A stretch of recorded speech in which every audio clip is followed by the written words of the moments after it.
بسم الله الرحمن الرحيم الحمد لله رب العالمين والصلاة والسلام على أشرف الأنبياء والمرسلين وخاتم النبيين مولانا مقتدانا وهادينا وسيدنا أبي القاسم محمد اللهم صل على محمد وآل محمد وعلى أهل بيته الطيبين الطاهرين المعصومين الغر الميامين الذين ذهب الله عنهم الرجس أهل البيت وطهرهم تطهيرا. اللهم صل على محمد وآل محمد. أما بعد فقد قال الله الحكيم في كتابه الكريم وهو أصدق الصادقين وقوله الحق. بسم الله الرحمن الرحيم وقال ربكم ادعوني استجب لكم ان الذين يستكبرون عن عبادتي سيدخلون جهنم داخرين. صلوات پڑھیں. اللهم صل على محمد وآل محمد. خداوند عالم کے فضل و کرم سے یعنی دوسری شب جمعہ جو مجلسوں کا سلسلہ شروع ہوا ہے، ان مجلسوں میں آج دوسری شب جمعہ حاصل ہوئی ہے. اور چونکہ انسانی زندگی میں قرآن مجید کی یہ آیت بہت اثر رکھتی ہے، بلکہ اللہ کا ہر پیغام ہر بات انسانی زندگی میں اس لیے اثر رکھتی ہے کہ قرآن مجید سے بڑھ کر نہ کوئی علم ہے نہ کوئی کلام ہے. قرآن مجید ہی سب سے عظیم کلام ہے، اللہ کا کلام ہے. اور چونکہ اللہ اپنے بندوں کی ضروریات، ان کے نفسیات، ان کے تعلقات، ان کے حالات ہر اعتبار سے خداوند عالم جانتا ہے، اور خداوند عالم نے بندے کو اپنی بارگاہ میں بلایا. یہ اس کے لطف و کرم کی بے پناہ انتہا ہے. بندے کو اللہ کا اپنی بارگاہ میں بلا لینا،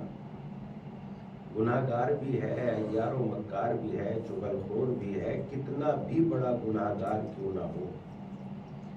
خدا نے کسی بندے کو یہ تو نہیں پیغام بھجوایا کہ اے میرے بندے تو میری بارگاہ میں نہ آنا، بلکہ اس کے لطف و کرم کی انتہا یہ ہے کہ اس مالک نے جب بندہ بے پناہ گناہوں میں گر جائے اس کے باوجود بھی اپنی بارگاہ میں آنے کی پابندی نہیں لگائی، بلکہ انسان کو ایک موقع دیا ہے زندگی کا کہ وہ میری بارگاہ میں آ جائے. اور اس کا احسان یہ ہے، خدا کی قسم جو لفظ ہی نہیں ہے کہ جس اعتبار سے، اور کیا لفظ استعمال ہو سکتے ہیں جب آل محمد نے کہہ دیا کہ زبانیں تیری حمد و ثنا نہیں کر سکتی. زبانوں کے بس کی بات نہیں ہے کہ وہ تیری حمد و ثنا کر سکتی، چونکہ زبانیں اتنا ہی تو کہہ سکتی ہے جتنا ذہن دل و دماغ میں علم ہے، جتنا انسان کی نالج ہے اتنا ہی تو بول سکتا ہے. لیکن خدا کی نعمت اور اس کا فضل و کرم تو بندے کے ذہن میں سما ہی نہیں سکتا کہ وہ کتنا کریم ہے، کتنا مہربان ہے، کتنا رحیم. اسی بنیاد پر میں آپ کو ایک حدیث سناتا ہوں. اس حدیث کو یاد رکھیے گا زندگی کے ہر موڑ پر. اور چونکہ ہمیں اس بات کو کہنے میں کوئی دقت نہیں ہے، ہماری جتنی بھی گفتگو ہے وہ کوئی بہت زیادہ داد و تحسین والی بات تو ہماری گفتگو میں ہوتی نہیں کہ بہت زیادہ نعرے لگ جائے، بہت زیادہ مجمع کو جوش و ولولہ آ جائے. اور ہم ممبر سے فری میں جنت بانٹنے والے آدمی بالکل ہیں، بالکل بھی۔ یعنی غلط بیانی سے آپ کو خوش کرنا اس سے کہیں بہتر ہے کہ سچی بات بتائی جائے، چاہے بھلے ہی تھوڑے دیر کے لیے آپ ناراض ہوں۔ آپ سے مراد یعنی جہاں جہاں بھی ہم مجلس سے پڑھتے ہیں، جہاں جہاں بھی ہم خطاب کرتے ہیں، اگر کبھی یہ موقع مل جائے کہ بلکہ اکثر و بیشتر ایک کاغذ ایک قلم اپنے پاس مجلس میں آنے کے لیے اپنے پاس ایک کاغذ و قلم رکھا کریں اشارے کے لیے۔ ایک اشارہ دیکھیے، یہ حدیث میں آپ کی خدمت میں پیش کرتا ہوں۔ کہتے ہیں کہ جب روز قیامت خداوند عالم اپنے بندوں کا حساب و کتاب لے گا تو ظاہر سی بات ہے حساب و کتاب لے گا تو گناہ ظاہر ہو جائے گا۔ جب حساب و کتاب ہوتا ہے، ہمارے چھوٹے چھوٹے رجسٹر، ہماری چھوٹی چھوٹی بک جس میں ہم اپنا حساب و کتاب لکھتے ہیں، وہ تو ہماری غلطیوں کو پکڑ لیتی ہے، وہ تو ہماری کمیوں کو ظاہر کر دیتی ہے کہ یہاں یہ نہیں، بیلنس یہ ہونا چاہیے تھا، یہاں یہ دھوکہ لگ گیا ہے، یہاں یہ غلط ہو گیا ہے، یہ سامان نہیں، یہ آنا چاہیے تھا، یہ نہیں، یہ ہونا چاہیے۔ ایک چھوٹی سی بک، ایک چھوٹا سا حساب، یعنی کہیے کہ چند سکوں کا حساب میں تو غلطیاں ہو سکتی ہیں، اور جب کوئی ہم سے زیادہ ماہر اس حساب کو ہم سے کرنے کے لیے بیٹھتا ہے تو ہماری غلطیاں ظاہر ہو جاتی ہیں۔ تو جب وہ مالک جو سریع الحساب ہے اور ہر ذرے ذرے کا جاننے والا ہے، آج میں صحیفہ سجادیہ کا مطالعہ کر رہا تھا جس میں ایک دعا امام نے اللہ کی حمد و ثنا بیان کرتے ہوئے، جس میں ہوا کے وزن کی بات کی گئی ہے، سورج کے وزن کی بات کی گئی ہے، پانی کے وزن کی بات کی گئی ہے، زمین کے اندر کتنے خزانے اور کیسی کیسی، کہتے ہیں اپنی دعا میں پروردگارا جس طریقے سے یہ زمین، اس کے اوپر جیسے الگ الگ خطے ہیں، الگ الگ چیزیں ہیں، کہیں کچھ پیدا ہوتا ہے، کہیں زمین کا رنگ کالا ہے، کہیں سرخ ہے، کہیں پیلا ہے، اسی طریقے سے خداوند عالم نے زمین کے اندر بھی بہت ساری زمینوں کے رنگ الگ الگ پیدا کیے ہیں۔ کہیں خداوند عالم نے ہیرے جواہرات رکھ دیے، کہیں خداوند عالم نے تانبا اور لوہا رکھ دیا، کہیں خداوند عالم نے ذخیرے رکھ دیے ہیں، اور زمین کے اندر بے پناہ خزانے۔ اور اس کے بعد پھر سمندر کی بات آتی ہے تو کہتے ہیں پروردگارا تیری ذات کتنی عظیم علم کے مالک ہے کہ تو ان سمندر کی مچھلیوں کے سانسیں لینے کی آواز کو بھی سن لیتا ہے جو سمندروں کے اندر زندگی گزار رہی ہوتی ہے۔ سمندر کے یقیناً مچھلی بغیر سانس کے رہ نہیں سکتی، کوئی بھی طاقتور چیز بغیر سانس کے رہ ہی نہیں سکتی، زندہ نہیں رہ سکتی۔ تو ظاہر سی بات ہے سمندروں میں مچھلیاں بھی سانسیں لے رہی تبھی تو زندہ رہ رہی ہیں۔ تو سانس لینے کا طریقہ کیا ہے، آپ اس پر غور کریں گے تو یقیناً بہت کچھ لطف آئے گا، بہت کچھ جو ہے علم میں اضافہ ہو جائے گا۔ اور یا یہ کہیے کہ یہ ہماری خوش قسمتی یہ ہے کہ ہمارے پاس زبور آل محمد یعنی صحیفہ سجادیہ الحمدللہ ہمارے پاس ہے، اور یا یہ کہیے کہ اس کا ہونا تو خوش قسمتی ہے، یا یہ کہیے کہ ہم تو ابھی مثلاً صحیفہ سجادیہ کے مطالعے تک کی بھی ہماری نوبت نہیں آئی ہے کہ ہم صحیفہ سجادیہ کا ہی مطالعہ کریں، یعنی اس پر عمل کرنے کی تو بات کی ہے، پہلے تو ہمیں یہی نہیں پتا کہ اس میں لکھا کیا ہے۔ ایک ایسی عظیم دعاؤں کی طرف ایک ایسے انداز سے امام بندے کو خدا کی طرف متوجہ کرتے ہیں کہ بندہ کسی طریقے سے متوجہ ہو جائے۔ کہتے ہیں پروردگارا جب تو نے مجھے میری ماں کے شکم میں رکھا اور جو اس کنیز کے لیے تو نے دانا و پانی معین کیا، اور انہی باریک ذریعوں سے اسی کے سانسوں سے میں نے ہوا کو بھی بانٹ لیا، غذا کو بھی بانٹ لیا، اور اس کے خون سے میں نے خون بھی حاصل کر لیا۔ پروردگارہ یہ ساری تیری حکمت کاملہ ہے جو مجھے شکم مادر میں بھی سانس لینے کی قوت عنایت کر دی۔ ایسا نہیں ہے کہ وہاں انسان کو سانس نہیں آئے گا تو پھر اس کے بعد زندہ کیسے رہے گا، سانس تو لے گا نا۔ شکم مادر بھی ہمارے سانسوں کو، شکم مادر میں بھی ہمارے سانسوں کو، یعنی خداوند عالم نے جو ماں سانس لیتی ہے اسی ہوا سے ہم بھی اپنے اندر سانس لیتے ہیں، اور ہمارے اندر جو ہے خون کا دوران جاری ہو جاتا ہے۔ جب ہم ماں کے شکم سے باہر آتے ہیں تو ایسا نہیں ہے نا کہ ادھورے آتے ہیں، جیسے ہے بالکل ویسے ہی ظاہر ہوتے ہیں، ویسے ہی آتے ہیں شکم مادر سے، اور خداوند عالم بالکل مکمل انسان کی صورت میں ہمیں بھیجتا ہے، اور دھیرے دھیرے خداوند عالم کی ساری طاقت و قدرت ہمیں توانائی دینے لگتی ہے، طاقت دینے لگتی ہے، قدرت دینے لگتی ہے، ہوا اپنی طاقت نچھاور کرنے لگتی ہے، سورج اپنی طاقت دینے لگتا ہے، چاند اپنی طاقت دینے لگتی ہے، ہوا اپنی طاقت دینے لگتی ہے، پانی اپنی طاقت دینے لگتا ہے، زمین کا ذرہ ذرہ سمٹ کے ہماری طاقت اور ہماری خدمتوں میں لگ جاتا ہے، زمین کا ذرہ ذرہ۔ اور اس کے بعد اس آیہ کریمہ کی جو میں تشریح وہ پڑھ رہا تھا، تفسیر پڑھ رہا تھا، تو اس کے بعد کون سی جو سورہ مبارکہ ہے دہر کا، جہاں سے آغاز ہوتا ہے هل اتى على الانسان حين من الدهر لم يكن شيئا مذکورا، یعنی ایک وقت انسان کے اوپر وہ بھی آیا جب وہ کوئی قابل ذکر نہیں تھا، یعنی تو کہاں تھا؟ اللہ کی مشیت میں تھا، زمین کے ذروں میں تھا۔ اور پھر اس کے بعد انہوں نے تشریح کرتے ہوئے یہ کہا یہ بھی ممکن ہے کہ ہمارے بدن کے یہ خلیے جن سے بن کے ہم پیدا ہوئے ہیں، وہ ہو سکتا ہے کچھ خلیے افریقہ میں پیدا کیے ہوں، کچھ ہندوستان میں پیدا کیے ہوں، کچھ عرب میں پیدا کیے ہوں، ان سب کو جمع کر کے پروردگار اعظم نے، اور خدا ان کو کیسے جمع کرتا ہے؟ پھلوں کی صورت میں، غذاؤں کی صورت میں، کہیں کا پانی ہم پیتے ہیں، کہیں کی غذا ہم کھاتے ہیں، کہیں کا مثلا انار کھاتے ہیں تو کہیں کا سیب کھاتے ہیں، اور اسی کے ذریعے خداوند عالم ہمارے بدن میں طاقتیں پیدا کر دیتا ہے، اور وہی طاقت انسان کے نطفے کا سبب بنتی ہے، اور اسی نطفے میں خداوند عالم انسان کو چھپا کے رکھ دیتا ہے۔ ایک صلوات پڑھ دیں محمد والے محمد۔ اللہم صلی علی محمد والے محمد۔ کہیں نہ کہیں ذرے بکھرے ہوئے ان سب کو خداوند عالم نے ہم سے مثلا ہمارے وجود میں جمع کرنے کے لیے جو ہمارے والدین نے غذا کھائی ان ذروں کو جمع کر دیا، اور خداوند عالم نے انسان کی تخلیق کر دی۔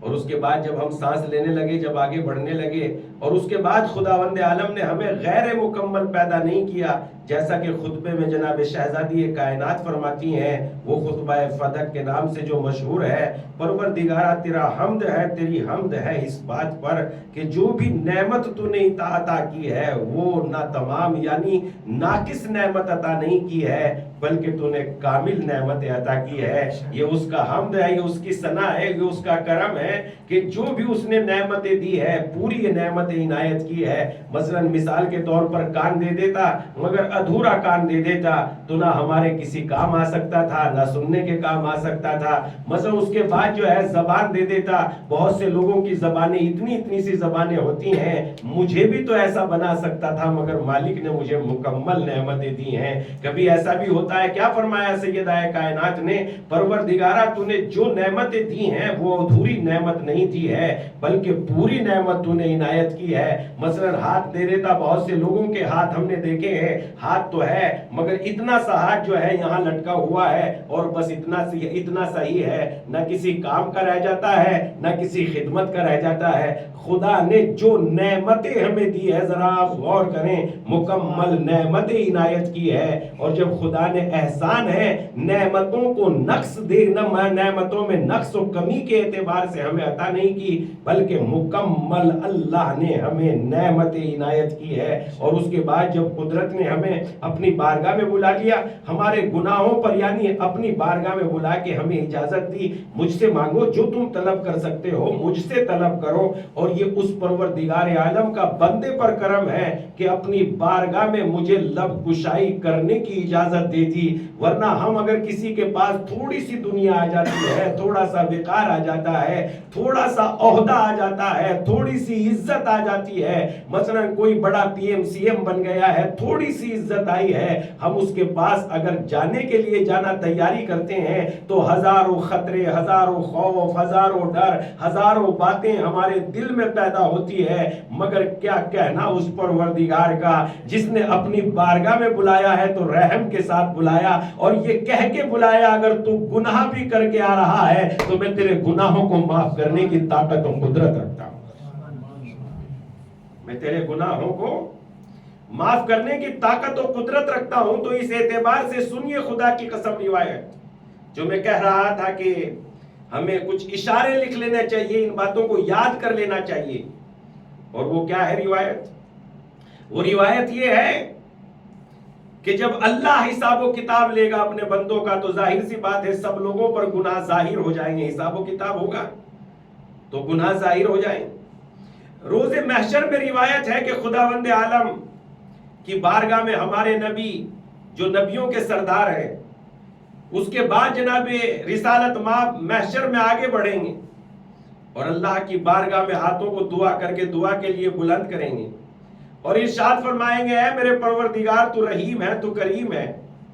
میری امت کا حساب سب کے سامنے نہیں صرف میرے سامنے لینا, اس لیے کہ میری امت کے جو گناہ ہیں وہ سب پہ ظاہر ہو جائیں گے اور پروردگارہ تیرا حبیب نہیں چاہتا, تیرا نبی نہیں چاہتا کہ میری امت کے گناہ سب پہ ظاہر ہو جائے. اس وقت آواز قدرت آئے گی اے محمد چاہے جتنے بھی بڑے ہو تو ہمارے بندے ہی ہونا, ہو تو ہمارے بندے ہی. جب تو بندے ہو کہ بندوں پہ اتنے مہربان ہو سکتے ہو تو میں خدا ہو کہ اپنے بندوں پہ کتنا مہربان ہوگا. اے نبی میں تم پہ بھی ظاہر نہیں کروں گا, بس میں جانتا ہوں اور میرا بندہ جانتا ہے اور کوئی نہیں. ایک صلوات پڑھ دیں محمد و آل محمد پر.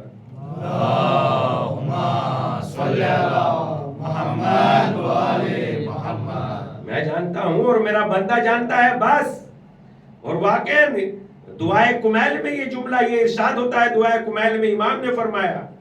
کہ خداوند عالم ان فرشتوں کے ذہنوں سے ہمارے گناہوں کو محو کر دیتا ہے. جب بندہ توبہ کرتا ہے پروردگار عالم کی بارگاہ میں آتا ہے تو ان فرشتوں کے ذہنوں سے ان کے نامہ اعمال سے ہمارے گناہوں کو پروردگار عالم اپنی رحمت سے ہمارے گناہوں کو مٹا دیتا ہے جب بندہ توبہ کرتا ہے.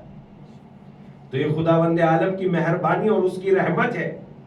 کہ خداوند عالم نے ہمیں اپنی بارگاہ میں دعا کے لیے بلایا اور کہا قال ربکم ادعونی استجب لکم.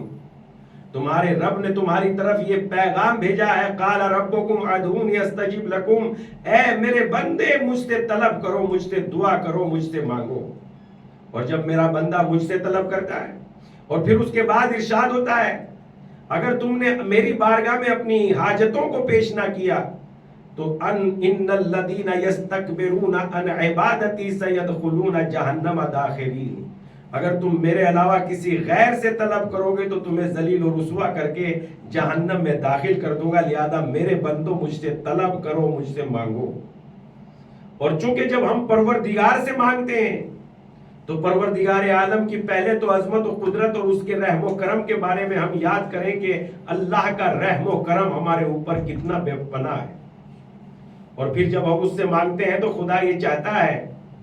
کہ جب میری بارگاہ میں آؤ دعا کے لیے پہلے تو میرے رحم و کرم کو یاد کرو گے جو میں نے تم پہ کیا ہے, اس رحم کو کس کیسے حالات میں رحم و کرم کیا ہے. ہر جگہ دعا کے سلسلے میں انسان جب دعا کرتا ہے تو دعا کے سلسلے میں بندہ ذرا سی بندوں کی کوشش کر دے, بندہ ذرا سی بندوں کے لیے ایک لقمہ غذا کھلا دے, صدقہ دینے کے بعد پروردگار عالم کی بارگاہ میں جائے. خدا کی قسم پروردگار عالم کی جانب سے بے پناہ نعمتوں کا نزول ہو جاتا ہے. اگر انسان اللہ کی بارگاہ میں دعا کرتا ہے, دعا انسان کو بے پناہ مقام عظمت, قرآن مجید میں ارشاد ہوتا ہے قل ما یابا بکم ربی لولا دعاؤکم. اے پیغمبر ہمارے ان بندوں سے کہہ دو کہ اگر تمہاری دعائیں نہ ہوتی تو خداوند عالم تمہاری پرواہ بھی نہ کرتا. یعنی انسان کو جو ہے دعا انسان کو پروردگار عالم سے کتنا قریب کر دیتی ہے. اور ظاہر سی بات ہے, بالکل ظاہر سی بات ہے, جب ہم سے گناہ ہو جائے, خطا ہو جائے تو اللہ کی رحمت سے سوال کرو, اللہ کی کرم سے لپٹ جاؤ, اللہ کی ذات سے بالکل دعا کرو, تضرع و زاری کرو. ایک عالم دین دعا کے سلسلے میں بہت اہم بات تحریر کرتے ہوئے لکھتے ہیں کہ ہم جا رہے تھے ایک جگہ سے گزر رہے تھے. یہ مثال دی ہے انہوں نے بھی, مثال یہ ہوگی. کہاں ہم ایک جگہ سے گزر رہے تھے, گزرتے ہوئے ہم نے دیکھا ایک ماں اپنے بچے کو مار رہی تھی اور جتنا ماں بچے کو مار رہی تھی اتنا بچہ ماں سے لپٹا جا رہا تھا. بچے اور ماں میں جب دوری ہو گئی, ہمارے پاس بچہ آیا, ہم نے بچے سے معلوم کیا اچھے خاصے 12-15 سال کے ہو, پٹ رہے تھے. ارے جب پہلا تماچا مارا تھا تو تمہیں بھاگ جانا چاہیے تھا.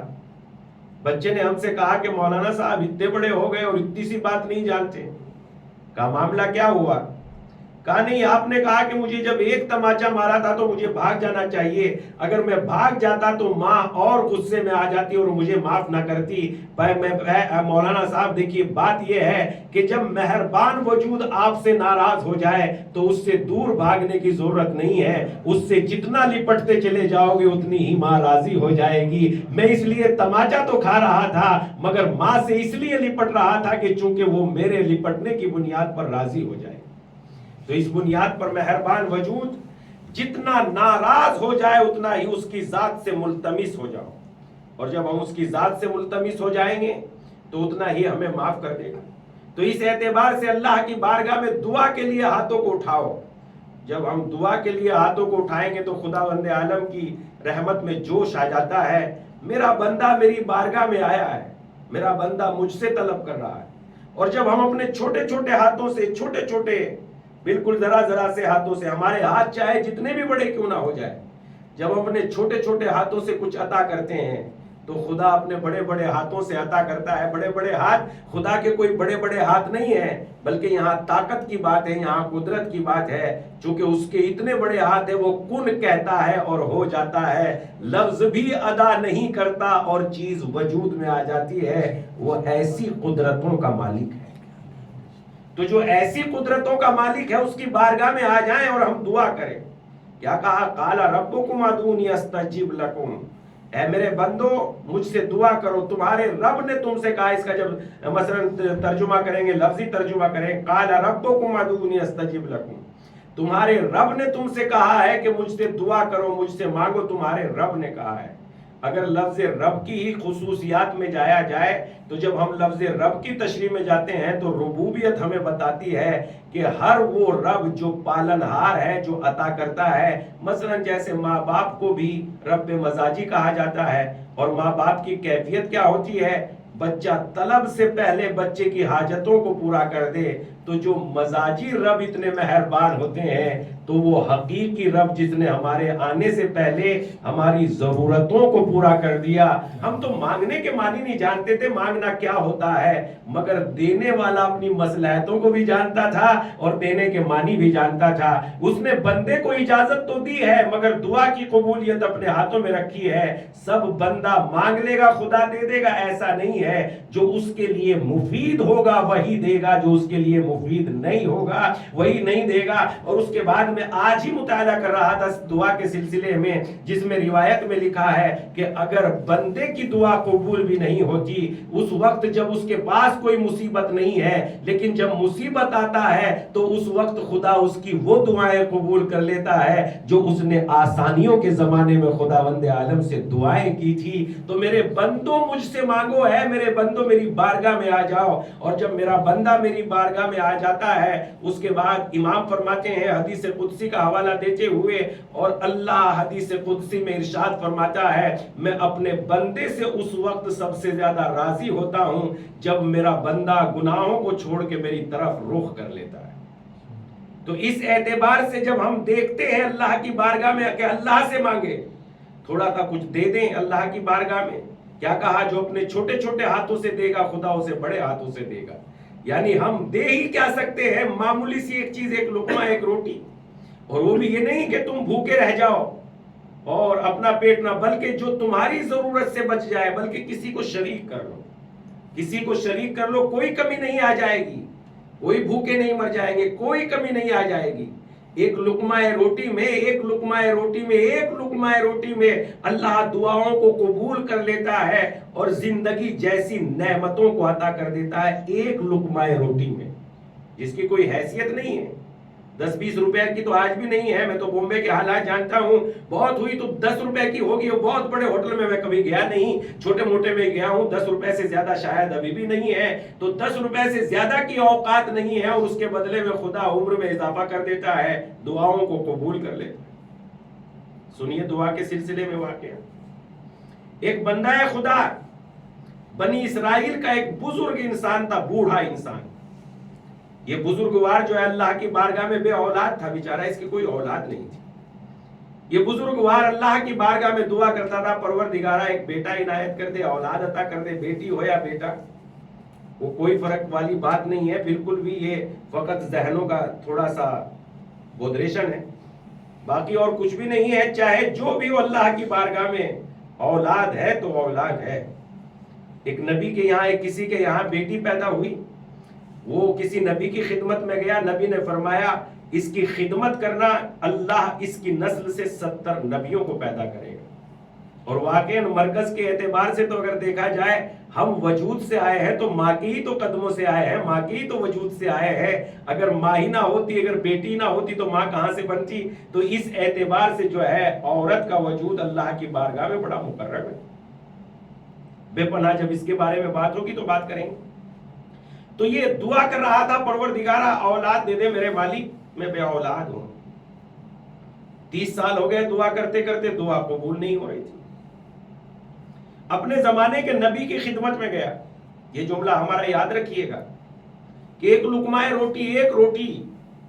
جس کی کوئی حیثیت ابھی تک بھی نہیں ہے، 1400 سال 1500 سال، اور واقعہ تو 2000 3000 سال کا پہلا ہوگا، اس لیے کہ نبی کے زمانے کا ہے۔ اس وقت جو ہے نبی کی خدمت میں گیا اور جا کے کہنے لگا، اے اللہ کے نبی، میرے لیے دعا کر دیجئے کہ خداوند عالم مجھے اولاد عنایت کر دے۔ جناب اس زمانے کے نبی نے بھی اس کی بات کو مان لیا اور اپنے حجرے میں گئے، مخصوص مقام پر گئے، مخصوص جگہ پر گئے۔ جگہیں ہوتی ہیں دعا قبول ہونے کی، جیسے جب خانہ کعبہ کو پہلی نظر دیکھو تو جو بھی دعا مانگو گے خدا اسے قبول کر لے گا۔ تو اس اعتبار سے یہ اپنی مناجات کی جگہ پر گئے، اللہ کی بارگاہ میں ہاتھوں کو اٹھایا اور اللہ کی بارگاہ میں دعا کی، پروردگارہ اس بندہ خدا کی حاجتوں کو پورا کر دے۔ اللہ نے جناب جبرائیل کو نازل کیا۔ جناب جبرائیل آئے کہ اللہ کا ارادہ ہے انہیں اولاد دینے کا، بیٹا عطا کرنے کا ارادہ رکھتا ہے، لیکن جب وہ بیٹا پیدا ہو جائے گا اور اس کی یہ شادی کریں گے، وہ بڑا ہو جائے گا، جوان ہو جائے گا، تو شادی کی پہلی رات ہی اس بیٹے کا انتقال ہو جائے گا۔ اگر یہ اس بات پہ راضی ہے کہ ہم دے دیں تو دے دیتے ہیں۔ نبی اٹھ کے اپنے مناجات خانے سے، اپنی جگہ سے اٹھ کے دعا کرتے کرتے اس بندہ خدا کے پاس آئے اور اسے ساری بات بتائی، ساری سچویشن بتائی، بھئی خدا کا ارادہ ہے تمہیں بیٹا عنایت ہو جائے گا، لیکن دیکھیے بات ایسی ہے کہ جب تم اس کی شادی کرو گے تو وہ شادی کی پہلی رات اس کا انتقال ہو جائے گا۔ اس نے کہا ٹھیک ہے، میں اپنے گھر جاتا ہوں اور پھر وہاں سے واپس آتا ہوں۔ یہ اپنی زوجہ کے پاس گئے کہ میں نبی خدا کی خدمت میں گیا تھا، میں نے ان سے کہا دعا کیجئے، دعا تو قبول ہو گئی ہے، خدا بیٹا تو عنایت کر دے گا، مگر جب وہ شادی ہم اس کی کریں گے اور شادی کی پہلی رات ہی اس بیٹے کا جنازہ، یعنی صبح کے وقت جنازہ ہو جائے گا، اس کا انتقال ہو جائے گا، آپ کہیں تو میں نبی کی خدمت میں چلا جاؤں، جسے ماں بننا ہے۔ ان کی زوجہ کہنے لگی جب وہ جوان ہوگا، ہم تو بوڑھے ہو چکے ہیں، جب وہ جوان ہوگا ہم بچیں گے کہ نہیں بچیں گے پتہ نہیں، اور کیا پتہ ہمیں اس کا غم دیکھنا پڑے نہ پڑے، اور اگر ایسا بھی ہو کہ وہ مر جائے تو کوئی مسئلہ نہیں، اس لیے کہ میں بے اولاد رہنا پسند نہیں کرتی، ہو کہ مر جائے یہ ایک الگ مسئلہ ہے، بہت سے لوگوں کے مر جاتے ہیں، ہمارے بچے کا بھی انتقال ہو جائے گا، میں اللہ کی اس عطا پر شکر کرتی ہوں، تم جاؤ اور نبی خدا کی بارگاہ میں چلے جاؤ، کہہ دو کہ میں اللہ کی اس عطا پر شکر گزار ہوں کہ وہ ہمیں اولاد عنایت کر دے۔ یہ بزرگوار اپنے نبی کی خدمت میں گئے اور کہا کہ اے حضور، ہم اللہ کی اس عطا پر خوش ہیں، شکر گزار ہیں کہ وہ اپنے خزانہ قدرت سے ہمیں اولاد عنایت کر دے۔ نبی نے دعا کی، خداوند عالم نے ان کی دعا کو سن لیا۔ دیکھیے ہم نے کیا کہا، ذرا سا ایک لقمہ اگر اپنے چھوٹے چھوٹے ہاتھوں سے، ایک لقمہ، ایک روٹی، ایک ذرا سا ایک دانہ، ایک صدقہ کتنی بڑی بات کر دیتا ہے، خدا کی قسم۔ نہج البلاغہ کا جب ہم مطالعہ کرتے ہیں، بہت ساری جگہوں پر اس طریقے کی عبارتیں ملتی ہیں، جیسے کلمہ نمبر 139 139 میں امام ارشاد فرماتے استنزل الرزق بالصدق، یعنی صدقے کے ذریعے رزق کو طلب کرو، اس کا یہ ظاہری ترجمہ ہے، لیکن اگر لفظی ترجمے میں جائیں گے تو اس کا ترجمہ پتہ ہے کیا بنتا ہے، استنزل الرزق بالصدقہ، یعنی رزق کو نازل کرواؤ صدقے کے ذریعے سے، رزق کو نازل کرواؤ، رزق کو نازل کرواؤ صدقے کے ذریعے سے۔ اور اسی عبارت کی تشریح میں علماء کرام نے ایک حدیث لکھی ہے، اور وہ حدیث کیا ہے؟ وہ حدیث یہ ہے کہ امام جعفر صادق علیہ السلام نے محمد والے محمد اپنے بیٹوں میں سے ایک بیٹے سے کہا کہ تمہارے پاس کتنے پیسے بچے ہوئے ہیں؟ اس نے کہا بابا 40 دینار بچے ہوئے ہیں اور اس کے علاوہ کوئی پیسہ نہیں ہے۔ امام نے فرمایا جاؤ اسے صدقہ کر دو۔ اس نے کہا کہ نہیں، وہ اتنے ہی پیسے بچے ہوئے ہیں اور ٹھیک ہے۔ اس نے اپنی بابا کی بات مانی اور گیا اور جانے کے بعد صدقہ کر دیا، اور جب صدقہ کر دیا تو ابھی 10 دن نہیں گزرے تھے کہ امام کی خدمت میں جو ہے کہیں سے 4000 دینار آ گئے، اور امام نے فرمایا تھا کہ بیٹا خدا اس سے کہیں زیادہ عنایت کر دے گا۔ امام نے اپنے اس بیٹے کو بلایا کہ دیکھو ہم نے 40 دینار صدقہ کیے تھے اور خدا نے اس کے بدلے میں 4000 دینار عنایت کیے ہیں۔ اور یہ فقط حدیث ہی نہیں ہے بلکہ قرآن مجید کا بھی یہی وعدہ ہے۔ قرآن مجید سورہ مبارکہ بقرہ آیت نمبر غالباً 160 یا 161 میں ارشاد ہوتا ہے مثل الذین ينفقون اموالهم کمثل حبۃ انبتت 7 سنابل۔ اللہ جو راہ خدا میں لوگ انفاق کرتے ہیں اس کی مثال اس دانے کے جیسی ہے جس کے ذریعے سے مثلا کھیتی کی جاتی ہے، ہر دانے سے 7 بالیاں پیدا کرتے ہیں اور ہر بالے میں جو ہے 100 دانے رکھتے ہیں۔ یعنی خداوند عالم نے ایک کے بدلے میں 100 کا تو 700 کا تو اعلان ہی کر دیا، یہاں تو 40 ہی دیے ہیں اور ایک کے بدلے میں 4000 عنایت کر دیے پروردگار عالم نے، یعنی 40 کے بدلے میں 4000۔ تو اس اعتبار سے اللہ کی عطا یعنی آتی ہے جب ہم خدا کی دی ہوئی نعمتوں میں سے خدا کی راہ میں دے دیتے ہیں۔ ہم نے کل کی مجلس میں کیا کہا تھا؟ اگر ایک قطرے کے دل میں یہ آ جائے کہ کبھی ختم نہیں ہونا تو اسے سمندر سے ملا دینا چاہیے۔ اگر میرے دل میں یہ ہو کہ میری طاقت ختم نہیں ہونی چاہیے تو مجھے اپنی طاقت کو خدا کی طاقت سے ملا دینا چاہیے۔ میری طاقت کبھی ختم نہیں ہوگی، جو اللہ نے مجھے رزق دیا ہے اس میں سے میں تھوڑا خدا کے بندوں کو دے دوں،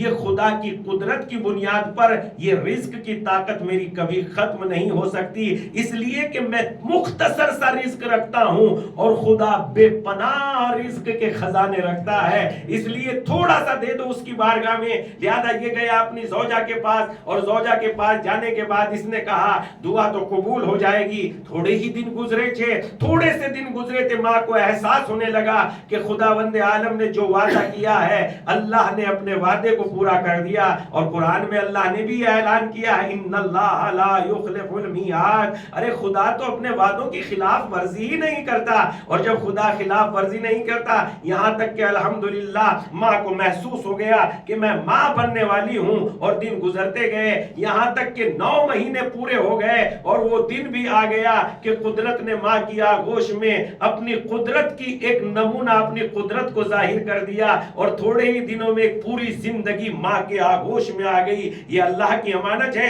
جب ماں کی آغوش میں ایک پوری زندگی آ گئی، ماں نے اللہ کا شکریہ ادا کیا، بچے کو دودھ پلایا، بڑی خوشی کے ساتھ ماں جو ہے بچے کی خدمت کر رہی تھی، اور واقعاً ماں ہی کا کمال ہے یہ بچے کی خدمت کرنا، ورنہ کسی اور کے بس کی بات نہیں ہے اتنی خدمت کرنے کے اعتبار سے۔ یہ ماں ہی کا کمال ہے، چونکہ ماں ہی کے سینے میں اللہ نے اتنی طاقت رکھی ہے۔ ایک شخص آیا امام کی خدمت میں، آ کے کہنے لگا مولا میں اپنی ماں کا سال ہر سال سے کھانا کھلاتا ہوں، کپڑے بدلتا ہوں، چونکہ وہ مریض ہے، بیمار ہے، کیا ماں کا حق ادا ہو سکا؟ امام نے فرمایا بالکل نہیں ہو سکا، اس کا احسان ہے بیچارے کا کہ اس نے معلوم کر لیا۔ مولا ہم ماں کا حق ادا کیوں نہیں کر سکتے؟ مرتبہ امام نے ایک مزاج کے اعتبار سے بات کہی، کہا ایمانداری سے بتاؤ وہ ضعیفہ ہو گئی ہے؟ کہاں ضعیفہ ہو گئی ہے؟ کہا کہیں نہ کہیں تمہارے دماغ میں چل رہا ہے پروردگارہ یہ ضعیفہ ہو گئی ہے، اپنی منزل کو پہنچ چکی ہے، عمر کو پہنچ چکی ہے،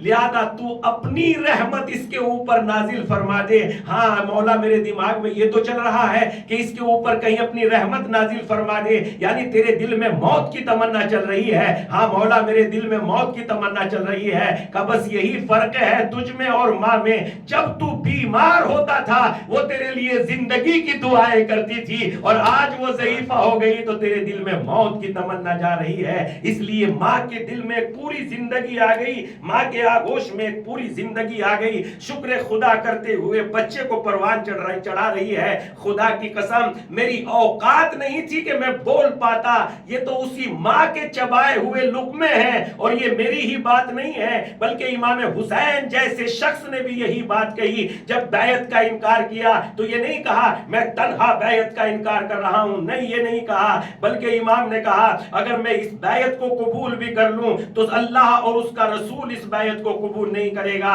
اگر میں اس بیعت کو قبول بھی کر لوں تو صاحبان ایمان اس بیعت کو قبول نہیں کریں گے۔ اور اس کے بعد آخر میں کہنے لگے اگر میں اس بیعت کو قبول بھی کر لوں تو میری ماں کے دودھ کی پاکیزگی اس بیعت کو قبول نہیں کر سکتی۔ اس اعتبار سے ماں ہی کا کمال ہے، تنہا حسین نے انکار بیعت نہیں کیا، سیدہ نے پروان چڑھایا، اس اعتبار سے حسین انکار بیعت کر سکے۔ کسی عالم دین کا کیا خوب فقرہ ہے، یہ نہیں ہے کہ سیدہ کے پاس محل ہے، ان کے پاس دولت ہے، اونٹ ہے اور بے پناہ دولتیں بکھری پڑی ہے، یہ سب الگ چیز ہے۔ ایک چھپر کے مکان میں ایک پتوں کی چٹائی پہ لیٹ کے ایسے بچوں کو تعلیم دے دی، دنیا کے سردار نہیں آخرت کے سردار بن گئے۔ ایک صلوات پڑھ دیں محمد و آل محمد پر۔ اللہم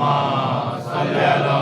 محمد و آل محمد۔ یعنی واقعی آپ دیکھیے ماں کا انسان کی زندگی میں کتنا بڑا کمال ہوتا ہے، کتنی اہمیت ہوتی ہے۔ میری ماں کے پاکیزگی کا یہ اثر ہے کہ میں اس بیعت کو قبول نہیں کر سکتا، میری ماں کی طہارت کا یہ اثر ہے کہ میں اس بیعت کو قبول نہیں کر سکتا، میں ظالم کے ہاتھ میں ذات نہیں دے سکتا۔ اسی لیے ایک شاعر نے بھی بے پناہ اس سلسلے میں ایک شعر کہا، صبر زہرا کا تقاضا ہے جو اب تک تھا خاموش، ورنہ پہلو میں دل حیدر کرار بھی ہے۔ صبر زہرا کا تقاضا ہے جو اب تک تھا خاموش، ورنہ پہلو میں دل حیدر کرار بھی ہے۔ یقیناً یہ زہرا کے دودھ کا اثر ہے جو امام حسین علیہ السلام نے، اور اسی اعتبار سے آپ دیکھتے چلے جائیے اس کے بعد جو ہے ماں کی آغوش میں ایک زندگی آ گئی، اللہ کی دی ہوئی۔ ماں نے پروان چڑھانا شروع کیا، اور جب ماں نے پروان چڑھانا شروع کیا اس زندگی کو، زندگی بہت قیمتی ہے، اس کے بعد بچہ آغوش سے نکل کر زمین پہ قدم رکھنے لگا، ماں نے دعائیں دی، چلنے لگا، کھیلنے لگا، طاقتور ہو گیا، یہاں تک کہ بڑا ہو گیا۔ ایک دن وہ بھی آیا، دیکھتے ہی دیکھتے، عمر کا کچھ پتہ نہیں ہے، عمر صرف اور صرف ایک لمحے کی ہے، اس سے زیادہ کی کوئی اس کی اوقات نہیں ہے۔ جناب نوح علیہ السلام سے جب جناب وہ اسرائیل آئے، ملک الموت آئے، جناب نوح علیہ السلام 900 سال جینے کے بعد، بلکہ 900 سال تو وہ ہیں جناب نوح کے جس میں آپ نے تبلیغ کی ہے، ورنہ تاریخ میں 2500 سال جناب نوح کی زندگی لکھی ہے۔ جناب اسرائیل نے معلوم کیا حضرت نوح علیہ السلام سے، اے نوح بتاؤ تو صحیح آپ نے اتنی بڑی زندگی کو کیسے پایا؟ حضرت نوح دھوپ میں کھڑے ہوئے تھے، چل کے سائے میں آ کے کھڑے ہو گئے، کہنے لگے بس اتنا ہی پایا، اس سے زیادہ اس کی کوئی حیثیت، بس اتنا ہی پایا۔ تو یہ جو عمر ہے اس کا کوئی اوقات، اس کی کوئی حیثیت نہیں ہے۔ پیغمبر نے فرمایا زندگی بس ایسی ہے کہ جیسے ایک دروازے سے نکل کے دوسرے دروازے میں داخل ہونا، اس سے زیادہ زندگی کی کوئی بہت بڑی، اور یہ قرآن بھی ہے، اللہ نے قرآن مجید میں کہا وَاضْرِبْ لَهُم مَثَلًا، اس طریقے سے ارشاد ہوتا ہے ہم نے اس زندگی کی مثال آسمان سے اس پانی کی طرح پیش کی ہے جو نازل ہوتا ہے آسمان سے، زمین میں مل جاتا ہے، زمین میں مل جاتا ہے تو دانے دھلکے کو پیدا کرتا ہے، وہی کونپلے ایک دن بچی ہوتی ہیں، چھوٹی چھوٹی ہوتی ہیں، تھوڑے ہی دن سورج انہیں جوان کر دیتا ہے، تھوڑی سی ایک ہوا چلتی ہے انہیں پیلا کر دیتی ہے، پیلا کر کے اتنا کمزور کر دیتی ہے کہ ایسا ہو جاتا ہے جیسے کبھی یہ فصل اگی ہی نہیں تھی، اور دوسری فصل کی انسان تیاری کرنے لگتا ہے۔ بس لوگوں تمہاری مثال بھی اس عمر کی ایسی ہی ہے، اس سے زیادہ نہیں ہے۔ ایک دن معمولی سی کونپل ماں کے شکم سے نکل کر زمین پہ قدم رکھتے ہیں، تھوڑے دن میں جوان ہو جاتے ہیں، جوانی بڑھاپے میں کب بدل جاتی ہے ہے پتہ نہیں چلتا، اور بڑھاپے کا جنازہ کب لے کے انا للہ و انا الیہ کہتے ہوئے لوگ کب قبرستان میں اتار دیتے ہیں پتہ تک نہیں چلتا، اور بندہ ایسا ہو جاتا ہے جیسے آیا ہی نہیں تھا۔ تو نہ اس طاقت پہ غرور ہے، نہ اس بدن پہ غرور ہے۔ اگر اس کو غرور میں ہی تبدیل کرنا ہے تو اپنے جو ہے اللہ کی بارگاہ میں نیکیوں کے لیے سجدہ سر رکھ کے کہیں پروردگارا بس غرور کا ذہن میں تعلق نہ آنے پائے، تو اس زندگی کو اپنی نیکیوں میں استعمال کرا لے، اور اس سے بڑا خزانہ کوئی نہیں ہے۔ ماں کی آغوش میں زندگی آ گئی، بچہ جوان ہونے کے قریب آ گیا، جب بچہ بالکل جوان ہو گیا تو ماں باپ سے مطالبہ کیا میری شادی کر دیجئے، حق ہے بچے کا کر لینا چاہیے، جب اسے ضرورت محسوس ہو تو مطالبہ کریں کہ میری شادی کر دی جائے، اور اسی لیے شادی کرنی چاہیے، غلط کام نہیں کرنے چاہیے، شادی کرنی چاہیے، اللہ نے حکم دیا ہے شادی کرنی چاہیے۔ میں ایک نکاح کی تقریب میں مجلس پڑھنے کے لیے گیا تھا، نکاح ہو رہا تھا گجرات میں، ویجے پڑی بھاؤ اس کے موا کے نزدیک میں، وہاں نکاح پڑھنے کے لیے گیا، وہاں مجھے جو ایک مجلس ایک تقریر کرنی تھی، اس میں میں نے یہی کہا کسی عبادت کے بدلے میں اللہ نے یہ نہیں کہا یہ عبادت کرو گے تو ہم تمہیں مالدار بنا دیں گے، یہ عبادت کرو گے تو ہم تمہیں مالدار بنا دیں گے، بلکہ نکاح کے بدلے میں اللہ نے کہا ہے شادی کرو یغنہم اللہ من فضلہ، تم شادی کر لو خدا تمہیں اپنے فضل سے غنی بنا دے گا، مالدار بنا دے گا۔ تو اگر ضرورت ہے تو شادی، گناہ کا دروازہ نہ کھٹکھٹائیں، جتنی ضرورت ہے اس کے اعتبار سے پیسہ کمائیے، دولت کمائیے، خدا کی بکھری ہوئی نعمت ہے، اللہ نے رزق حاصل کرنے کے زمین سے لے کے آسمان تک دروازے کھولے، اللہ نے رزق حاصل کرنے کے۔ اگر یقین نہیں آتا تو سورہ مبارکہ ہے، اس کو ملک سورہ مبارکہ ہے، ایک صلوات پڑھے محمد والے محمد پر، اللہم صلی علی محمد والے محمد۔ سورہ مبارکہ ہے، ملک کو پڑھ لیجئے جس کا یہاں سے آغاز ہوتا ہے تبارک الذی بیدہ الملک، حمد ہے اس پروردگار کی، مبارک ہے وہ پروردگار جس کے قبضہ قدرت میں یہ پورا ملک ہے۔ اور جب یہ آیت شروع ہوتی ہے تو اس میں ارشاد ہوتا ہے کیا تم نے آسمان پہ اڑتے ہوئے پرندوں کو نہیں دیکھا؟ فضا میں انہیں کون روکے ہوئے ہے؟ کون اڑنے کی اجازت دے رہا ہے؟ کس نے اتنا بے پناہ فضا میں انہیں روک رکھا ہے؟ کیا تم نے غور نہیں کیا؟ اور پھر اس کے بعد پرندوں کے حالات پر علماء کرام جب روشنی ڈالتے ہیں،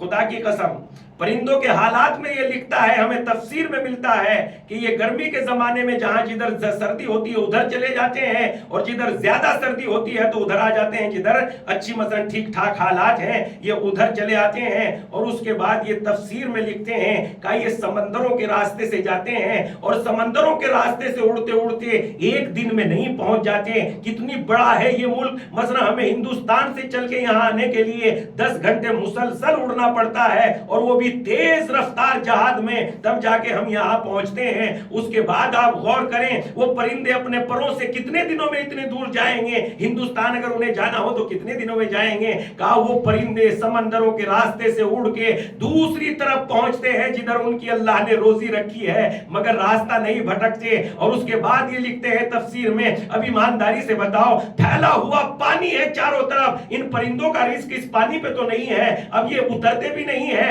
ایمانداری سے بتاؤ اس اللہ نے اس فضا میں ان پرندوں کا رزق کہاں سے انہیں عطا کیا ہے؟ ارے جو اڑتے ہوئے پرندوں کو رزق دے سکتا ہے وہ انسان کو بھی رزق عنایت کر سکتا ہے۔ ایک صلوات پڑھ دے محمد اللہم صلی علی محمد والے محمد۔ تو اس اعتبار سے اس کے ہزاروں راستے ہیں۔ تو ماں سے بچوں نے کہا، بچے نے کہا، والدین سے کہا میری شادی کیجئے۔ ماں تو ڈرتے تھے، والدین تو ڈرتے تھے، شادی کی نہیں اور اس کی موت آئی نہیں، اس لیے کہ پہلے شرط ہی یہ ولادت مشروط ہے، اس پہ شرط ہی یہی ہے کہ اگر شادی ہوگی تو یہ مر جائے گا۔ لیکن جب بچے کا مطالبہ بڑھا تو باپ نے کہا یہ اس کی ضرورت ہے، اور ضرورت کو اگر روکتے ہیں تو گناہ بن جاتی ہے، ضرورت کو اگر روکتے ہیں تو گناہ بن جاتی ہے۔ اگر ضرورت کے مطابق گناہ کیا ہے تو پھر اللہ اس کو آسانی سے معاف کر دیتا ہے۔ مثلا جیسے ایک شخص کو امیر المومنین کی خدمت میں لایا گیا، چوری کی ہے، کہا تلاش کرو اس نے بھوک کی وجہ سے چوری کی ہے کہ چوری کرنا اس کی عادت پڑ گئی تھی؟ کہا نہیں مولا بھوکا تھا اس لیے چوری کی ہے۔ کہا بھوکا ہے تو چوری نہیں کرے گا تو کیا کرے گا؟ اس کا حق اس کو ادا کر دو، اس کو دے دو۔ چونکہ ضرورت کو روکا جائے تو وہ گناہ کی طرف لے جاتی ہے، ضرورتوں کو پورا ہونا چاہیے ورنہ انسان گناہوں میں مبتلا ہو جائے گا۔ لہذا ضرورت ہے، باپ نے کہا ضرورت ہے، مرتا ہے تو مر جائے، اگر یہ ضرورت کو گناہ کی صورت میں پورا کرتا ہے تو گناہ گار ہو کے مرے گا، لہذا بہتر ہے کہ یہ گناہ کی صورت میں نہ مرے، مرتا ہو تو مر جائے مگر صحیح راستے سے مرے۔ ماں باپ نے دونوں نے طے کر لیا اس کی شادی کر دینی چاہیے، اور شادی ہوئی صاحب۔ اب جو شادی ہو گئی الحمدللہ، ماں باپ انتظار میں تھے، صبح کو دلہن اٹھتی ہے، اب روتی پیٹتی نکلے گی، میرا شوہر مر گیا، میرا شوہر مر گیا، لیکن کیا دیکھتے ہیں دونوں سلامت ہیں الحمدللہ۔ ماں باپ نے سجدہ شکر کیا، ایک دن گزر گیا، 2 دن گزر گئے، 3 دن گزر گئے، ماں باپ انتظار کر رہے تھے آج نہیں تو بات پوری کل ہوگی، کل نہیں تو پرسوں ہوگی، پرسوں نہیں تو نرسوں ہوگی۔ 2 دن گزر گئے، 3 دن گزر گئے، 4 دن گزر گئے، کچھ نہیں ہوا، 5 دن گزر گئے، یہاں تک کہ مہینہ گزر گیا، 2 مہینہ گزر گیا، 6 مہینہ گزر گیا، اور جب 6 مہینہ گزر گیا باپ نبی کی خدمت میں پہنچا، اور باپ جب نبی کی خدمت میں پہنچا نبی نے فوراً دیکھ کے پہچان لیا، آئیے آئیے بزرگوار بیٹھیے، اور ان کا احترام کیا، بیٹھ گئے، اور بیٹھنے کے بعد انہوں نے نبی کی خدمت میں کہا اے نبی خدا اتنے سال پہلے میں آپ کی خدمت میں آیا تھا، کہا مجھے یاد ہے، اور میں نے آپ سے دعا کے لیے کہا تھا، کہا مجھے وہ بھی یاد ہے، کہا اس دعا کے نتیجے میں خدا نے مجھے ایک بیٹا عنایت کیا ہے، کہا وہ بھی مجھے پتا ہے، کہا آپ نے یہ بھی کہا تھا کہ جب اس کی شادی کرو گے تو شادی کی پہلی رات وہ مر جائے گا، میں نے اپنے بچے کی شادی کر دی مگر الحمدللہ وہ زندہ ہے، کہا جاؤ تھوڑا سا انتظار کرو، کہا انتظار کی بات 1 دن نہیں 2 دن نہیں بلکہ شادی کو گزرے ہوئے پورے 6 مہینے ہو گئے ہیں۔ جیسے اس نے کہا 6 مہینے ہو گئے، نبی نے غور کیا، میں نے کوئی بات اپنی طرف سے تو نہیں کہی بلکہ وہی کہا جو فرشتے کے ذریعے خدا نے کہلوایا، اور جیسے ہی یہ غور کر رہے تھے ویسے ہی جناب جبرائیل نازل ہوئے، اور جبرائیل نازل، دیکھیے ہم نے کیا کہا، اگر ذرا سا اپنی رزق میں سے ذرا سا اللہ کے بندوں کو دے دو گے تو خدا ہمارے رزق میں کمی نہیں آئے گی، اور خدا ہماری دعاؤں کو قبول کر لے گا، اور اس کی دعاؤں کو زیادہ قبول کرتا ہے جو بھوکا اگر سیراب ہو جائے، پیاسے کو اگر پانی پلا دیا جائے، بھوکے کو اگر کھانا کھلا دیا جائے، تو اس سے بڑا کوئی کام دنیا میں شاید نہیں ہے۔ اس کے بعد جو ہے حدیث ہے، میں حدیث سے کہہ رہا ہوں، آپ سورہ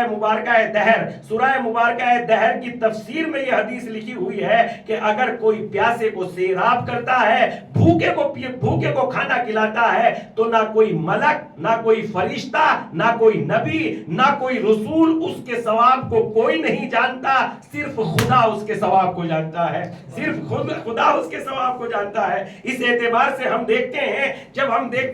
دیکھتے ہیں تو اس کے بعد جو ہے اس نے جو ہے کھانا کھلا دیا، جب کھانا کھلا دیا، کھانا کھلانے کیا ہوا، جناب جبرائیل نازل ہوئے، اور جناب جبرائیل جب نازل ہوئے نبی کے پاس، جناب جبرائیل نے کہا اللہ کا ارادہ تو یہی تھا جیسے آپ نے فرمایا تھا، ہے نبی اللہ کا ارادہ تو وہی تھا جو آپ نے کہا تھا، مگر اے ہوا یہ ہے نبی کہ جس روز اس کی شادی ہوئی، شادی کے اعتبار سے یہ سب نپٹ گئے، یہ جوان کام میں لگا ہوا تھا، لوگوں کو کھانا کھلا رہا تھا، اور بس اس کے پاس اتنا مختصر سا کھانا بچا تھا کہ یہ صرف اپنا پیٹ بھر لے، اس کے پاس اس کے علاوہ کوئی کھانا نہیں تھا، رات گزر چکی تھی، مہمان جا چکے تھے، سردی کا زمانہ تھا، اسی سردی کے زمانے میں جب یہ اپنا مختصر سا کھانا لے کے سامنے بیٹھا، اور سامنے بیٹھنے کے بعد اسی وقت اس کے دروازے پر ایک بوڑھا اور ضعیف و فقیر آیا، جس نے اس کے دروازے پہ آ کے کہا میں بھوکا ہوں، کیا کوئی اللہ کے لیے مجھے کھانا کھلا سکتا ہے؟ اس نے اپنے کھانے کو اٹھایا، خود بھوکا ہی رہ گیا، اس نے اپنے کھانے کو اٹھایا اور اس فقیر کو کھلا دیا، جب اس فقیر کو کھلا دیا اللہ نے اس فقیر سے دعا کی اور خدا کی رحمت میں جوش آیا، اللہ نے اپنے ملک سے خطاب کر کے کہا اے میرے فرشتوں، یہ میرا محتاج بندہ، محتاج ہی ہے نا، آگا تو کھانا پیدا نہیں کر سکتا، آگے تو نہیں بنا سکتا، یہ بھوکا ہی سو گیا، یہ میرا محتاج بندہ، جب محتاج پہ اتنا مہربان ہو سکتا ہے تو میں قدرت رکھنے والا خدا اپنے محتاج بندے پہ کیوں نہ مہربان ہو جاؤں؟ اے نبی اللہ نے اس کی عمر کے 80 سال بڑھا دیے ہیں، 80 سال بڑھا دیے، 80 سال۔ آپ غور کریں، اور کیا دیا کیا ہے؟ میری مجلس سے بس اس سے زیادہ نہیں ہوتی، میں ایسی ہی پڑھوں گا۔ تو اللہ دیا کیا ہے، یہ غور کریں کہ دیا کیا ہے۔ ساری طاقت جتنے خزانے میرے پاس ہیں ابھی تک جتنے میں نے جتنی نوکری کی ہے جتنی نمازیں پڑھائی ہیں جتنی مجلسیں پڑھائی ہیں اگر سب کو کسی کو دے کے یہ کہوں میری عمر کا ایک دن بڑھا دے بھائی بڑھا نہیں سکتا ایک سیکنڈ بڑھا دے بڑھا نہیں سکتا کوما شوما میں رکھ کے فریز میں رکھ کے کچھ کر سکتا ہے مگر وہ بھی ایسی زندگی ہوگی جو میرے کام کی نہیں ہوگی بس اس سے زیادہ نہیں کر سکتا ٹھیک لیکن ایک لقمہ روٹی میں خدا نے 80 سال بڑھا دیے کیا کہا امام نے میں یوتا بید القصیرہ یوتا بید الطویلہ جو اپنے چھوٹے ہاتھوں سے اللہ کے بندوں کی خدمت کرے گا خدا اپنے طاقتور ہاتھوں سے اسے عنایت کر دے گا جو اپنے چھوٹے ہاتھوں سے دے گا ہمارے ہاتھ چھوٹے دے کیا سکتے ہیں ایک گلاس پانی اللہ کا ہے ہمارا تھوڑا ہی ایک لقمہ روٹی اللہ کی ہے ہماری تھوڑا ہی ہے 2 شبد محبت کے اس سے زیادہ کیا بول سکتے ہیں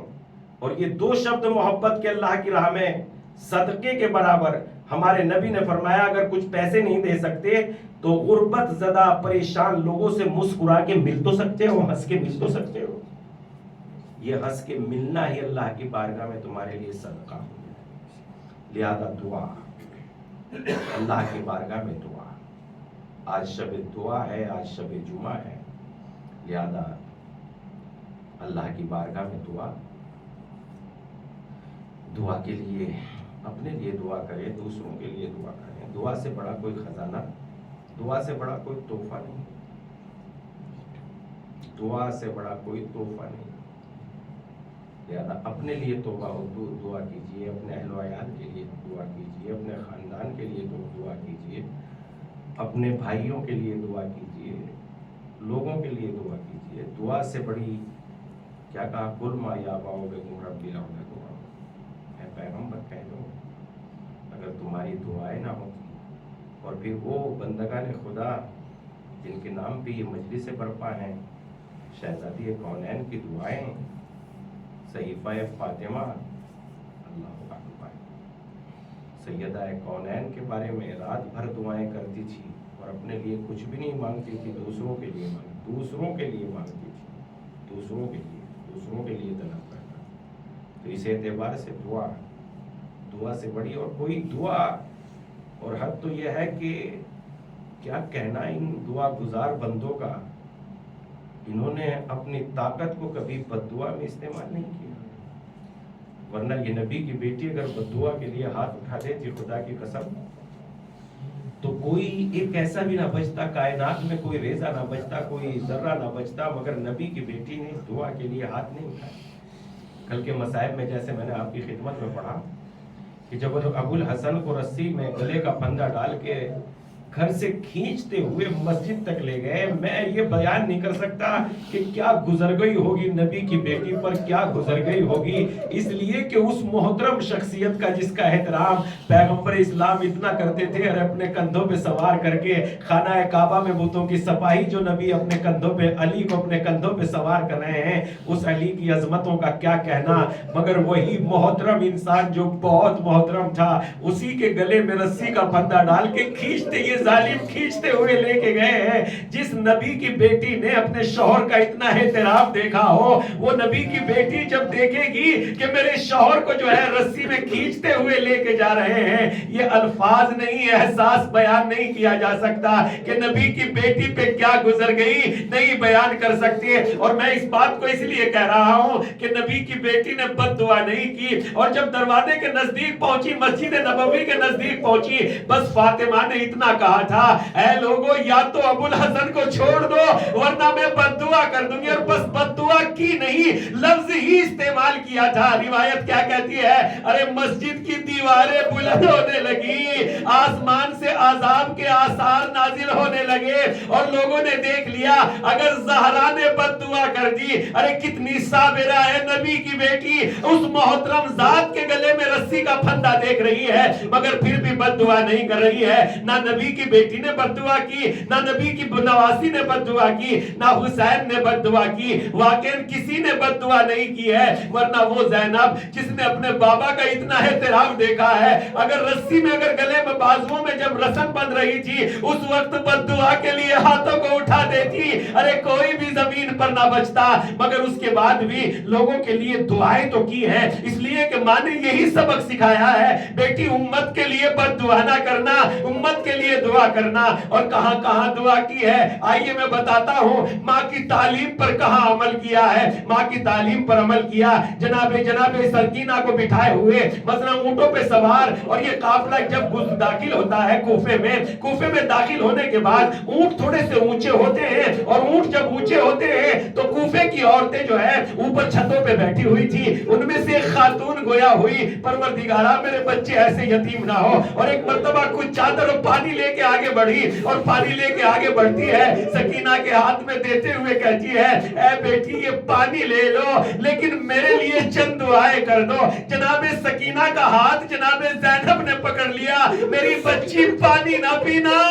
جب تک اس کے لیے دعا نہ کر دو۔ بولو تمہارے لیے کیا دعا ہے؟ پہلے تو میرے بچے ایسے یتیم نہ ہو جیسے تم یتیم ہوئے ہو، دوسری دعا یہ ہے کہ میرا شوہر سفر میں گیا ہوا ہے، جلدی صحت و سلامتی کے ساتھ اپنے گھر واپس آ جائے۔ سکینہ نے آمین کہا، اور ایک مرتبہ وہ کہنے لگی مجھے جلدی سے جلدی مدینہ جانا نصیب ہو جائے۔ وہاں نبی کی بیٹی نبی کی نواسی نے پوچھا اے جب نبی وہاں جا کے مدینہ جا کے کیا کرو گی؟ کہا اپنے آقا سے ملاقات کروں گی، حسین ابن علی کا چہرہ دیکھوں گی، ارے اب تو اکبر بھی جوان ہو گیا ہوگا، میں نے اسے اپنی آگوش میں کھلایا ہے۔ مرتبہ کہا تم جانتی ہو؟ کہا ہاں میں جانتی ہوں، برسوں ان کے گھر کی خدمت کی ہے، ان کی شہزادی کو بھی جانتی ہوں، علی کی ایک بیٹی جس کا نام زینب ہے۔ ایک مرتبہ زینب نے کہا کیا زینب کو پہچان لوگی؟ کہا نہیں اے شہزادی آرام سے کہیے، اس لیے کہ میری شہزادی کا اس بڑے دربار میں نام نہ لیجئے گا۔ مرتبہ جناب پھر کہا کہ کیا تم ان کو دیکھو گی تو پہچان لوگی؟ ہاں بالکل پہچان لوں گی۔ جیسے ہی جناب زینب نے اپنے بالوں کو ہٹایا، اے ام حبیبہ میں ہی تو زینب ہوں، ارے تم نے کہاں پہچانا ہے؟ لیکن امت کے لیے بد دعا نہیں کی۔ اس زینب نے ماں سے سبق سیکھا ہے، اس زینب نے بابا سے سبق سیکھا ہے، نانا سے سبق سیکھا ہے، بد دعا نہیں کی بلکہ دعا کی ہے۔ اسی لیے ہمارا فریضہ ہے کہ ہم لوگوں کے لیے دعا کریں۔ پروردگار عالم کی بارگاہ میں اگر کسی نے ہمارے ساتھ کوتاہی کی ہے تو اللہ کی بارگاہ میں کہیں پروردگارہ میں نے بھی بہت سارے لوگوں کے ساتھ کوتاہی کی ہے، پروردگارہ تو اس کو بھی بخش دے اور مجھ کو بھی بخش دے۔ الا لعنۃ اللہ علی قوم الظالمین وَسَيَعْلَمُ الَّذِينَ ظَلَمُوا أَيَّ مُنْقَلِبٍ يَنْقَلِبُونَ۔ پروردگارہ تجھے واسطہ محمد والے محمد کا ہماری ان دعاؤں کو قبول فرما، پروردگارہ ہماری عبادتوں کو قبول فرما، پروردگارہ تیری معرفت تیری پہچاننے کا سلیقہ خدایا تیری معرفت ہو جائے ایسی توفیق عنایت فرما۔ پروردگارہ زندگی بھی تیری ہے، مال بھی تیرا ہے، زمین بھی تیری ہے، سارے خزانوں کا تو ہی مالک ہے، بس پروردگارہ جو تو نے مجھے میرے ہاتھ سے دلوانے کی عزت عطا کی ہے مجھے اس عزت میں شامل ہونے کی توفیق عنایت فرما۔ پروردگارہ بخل کو میرے دل سے ہم سب کے دلوں سے دور فرما، کرم اور احسان و مدد کے ذریعے ہم سب کے دلوں کو پاک و پاکیزہ فرما۔ پروردگارہ بندگان خدا کو دوست رکھو ایسی توفیق عنایت فرما۔ پروردگارہ بے گھروں کو گھر عطا فرما، پروردگارہ بے روزگاروں کو روزگار عطا فرما۔ پروردگارہ جو اسیر ہیں قیدی ہیں ان کی نجات کے اسباب عنایت فرما۔ پروردگارہ ظالمین کو نیست و نابود فرما۔ پروردگارہ نہتے لوگ جو ظلم کا نشانہ بن رہے ہیں پروردگارہ ان کی مدد فرما۔ پروردگارہ تجھے واسطہ محمد والے محمد کا بیماروں کو صحت کاملہ عنایت فرما۔ پروردگارہ جو لوگ بے روزگار ہیں ان کو روزگار عنایت فرما، اور پروردگارہ جو صاحب روزگار ہیں ان کے روزگار میں برکت عنایت فرما۔ پروردگارہ آقا کے ظہور میں تعجیل فرما، ہمیں ان کے اعوان و انصار میں شمار فرما۔ ربنا تقبل منا انک انت السمیع العلیم۔ ایک مرتبہ سورہ حمد اور 3 مرتبہ سورہ توحید کی تلاوت فرما کر ان مومن مومنات کی ارواح کو ایصال فرما دیجیے